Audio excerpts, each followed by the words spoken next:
అదేవిధంగా ఏదైతే sanitary inspector Anees ఉన్నాడో ఈ చెత్తకు సంబంధించిన ఆటోలు ట్రాక్టర్ల డీజిల్ పెట్రోల్ విషయంలో 50 నుంచి 60 లక్షల వరకు అవినీతికి పాల్పడ్డాడు।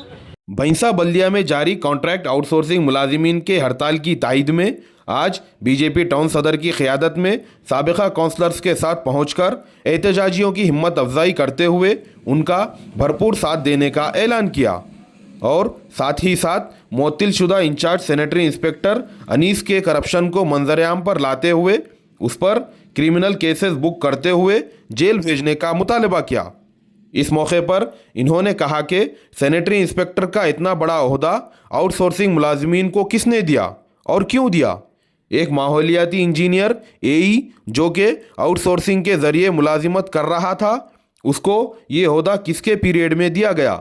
इन्होंने मज़ीद बताया कि एक कॉन्ट्रैक्ट मुलाजिम जो ना इस हल्के का है और ना ही इस ज़िले का, उसके बावजूद अनीस को सैनिटरी इंस्पेक्टर जैसे बड़े ओहदे पर फाइज किया गया था और वो भी बग़ैर किसी ऑर्डर के वो अब तक ड्यूटी अंजाम दे रहा था। इस एहतजाज में साबिक़ बल्दिया काउंसलर कपिल शिंदे ने कहा कि दिगर सियासी पार्टी के कायदीन एहतजाजियों के साथ हमदर्दी जताने इस कैंप में आकर बैठ तो रहे हैं, मगर अनीस के करप्शन और अनीस के इतने बड़े सैनिटरी की इंचार्ज के पोस्ट पर किसने बिठाया उस पर कोई बात नहीं कर रहे हैं और ना ही साबिक़ा में जो अनीस के ऊपर हर मुलाजिम से 2500 रुपये रिश्वत लेने के इल्ज़ाम पर भी आवाज़ नहीं उठा रहे हैं, जबकि करप्शन का असल मुद्दा अनीस है और उसके साथ देने वाले कौन कौन लोग हैं उन्हें भी फौरी सस्पेंड करने का ज़िला कलेक्टर से मुतालबा किया।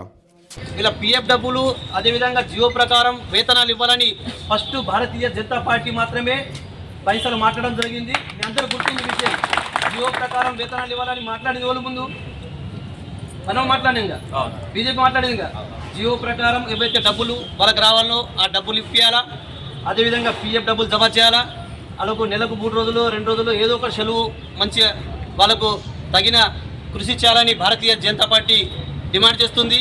అదేవిధంగా ఏదైతే వీళ్ళ దగ్గర నుండి కొందరు మా జీతాలు పెంచుతామని డబ్బులు వసూలు చేయడం జరిగింది, వారిపై కూడా చర్యలు తీసుకోవాలని భారతీయ జనతా పార్టీ డిమాండ్ చేస్తుంది। ఏదైతే హెల్త్ వర్కర్లకు అందరికీ హెల్త్ ఇన్స్పెక్టర్ పెద్ద అనే వ్యక్తి అనీస్ అనే వ్యక్తి వీళ్ళ తాటికెళ్ళి జీతాలు పెంచుతాని డబ్బులు తీసుకోవడం జరిగింది, వాళ్ళకు కూడా న్యాయం జరిగే విధంగా మేము కొట్లాడినాము। వాళ్ళ నుంచి డబ్బులు ఎవరైతే వసూలు చేశారో వారిపై చర్యలు తీసుకోవాలని కూడా మేము మాట్లాడడం జరిగింది। అదేవిధంగా ఈరోజు వీళ్ళంత శ్రమ చేస్తున్నారు, వీళ్ళ శ్రమను దోపిడీ చేస్తున్నారు, కావున ప్రభుత్వం వెంటనే వీళ్ళకు న్యాయం చేయాలని కోరుకుంటున్నాము। అదేవిధంగా ఏదైతే శానిటరీ ఇన్స్పెక్టర్ అనీస్ ఉన్నాడో ఈ చెత్తకు సంబంధించిన ఆటోలు ట్రాక్టర్ల డీజిల్ పెట్రోల్ విషయంలో 50 నుంచి 60 లక్షల వరకు అవినీతికి పాల్పడ్డాడు। సరైన ఆధారాలతో సహా మేము సబ్ కలెక్టర్ గారికి ఇవ్వడం జరిగింది, దాంట్లో కూడా చర్యలు తీసుకోవాలని భారతీయ జనతా పార్టీ తరఫున కోరడం జరుగుతుంది। మొన్న అనీస్ ఎందుకంటే సస్పెండ్ అయ్యిండు, ఇంకా 2-3 ఉన్నారు, వాళ్ళు కూడా సస్పెండ్ కావాలా। ఎందుకంటే మీ కడుపు కొట్టిన వాళ్ళు ఎవరు కూడా బాగుపడరు, మీరు ఎంతో కష్టపడతారు, మళ్ళీ మీ దగ్గర కూడా డిమాండ్ చేసి 15 లక్షల రూపాయలు డిమాండ్ చేసినాం, అవి కూడా ఉన్నాయి। ఎన్నో మీకు రావాల్సిన న్యాయమైన డబ్బులు ఖచ్చితంగా రావాలా। మళ్ళీ ఎవరైతే అన్యాయం చేసిండ్రో వాళ్ళని ప్రభుత్వం వెంటనే అరెస్టు చేసి ఎంతైతే దోచుకున్నారో అది ప్రభుత్వానికి చెల్లించాలా, ప్రభుత్వం కూడా వసూలు చేయాలా। ఎందుకంటే ఇంతకుముందు ఉన్న ఎందుకంటే ఫిబ్రవరిగా వచ్చేసి జైనింగ్ లెటర్ కూడా లేకుండా ఎంతో అవినీతి చేసిండు, ఇప్పుడు అదంతా మొత్తం కూడా ప్రభుత్వం తగ్గిస్తుంది। మేము బీజేపీ పార్టీ ఎంతైనా మేము ఆ రోజు నుంచి మేము ఈ రోజు దాకా మీకోసం అన్నీ కూడా మేమే డిమాండ్ చేస్తున్నాం। ఎందుకంటే మీ వేతనాలు అనుకోండి, మీ ప్రతి ఒక్కరికి కూడా మేము బీజేపీ పార్టీ ఖండిస్తున్నది। మేము మళ్ళీ కూడా మీకు ఏ సమస్య వచ్చినా కూడా బీజేపీ పార్టీ ఖచ్చితంగా మీకు న్యాయం జరిగే వరకు మేము పోరాడతాం మీకోసం। ఎందుకంటే మున్సిపాలిటీ బాగుంటేనే ప్రజలందరూ